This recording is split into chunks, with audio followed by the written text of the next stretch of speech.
మహా ఏం తింటానురా? కట్లెటా? అయిపోయిందా? ఎంతసేపు అవుతుంది నువ్వు తీసుకొని? 10 నిమిషాలు. మరి అన్నం ఎంతసేపు తింటావే? 20 నిమిషాలు తింటావు? జోక్ చేయకు, నిజం చెప్పు. కట్లెట్ ఎట్లా తింటావు? అన్నం అయితే పోదు కదా, కట్లెట్ పోతుంది. గప్చుప్ తింటావా?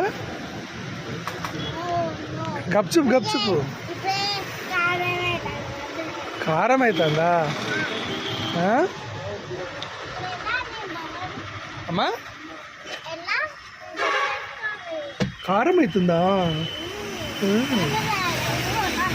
వాటర్ తాగడానికి పోతున్నావా? బాయ్ చెప్పు.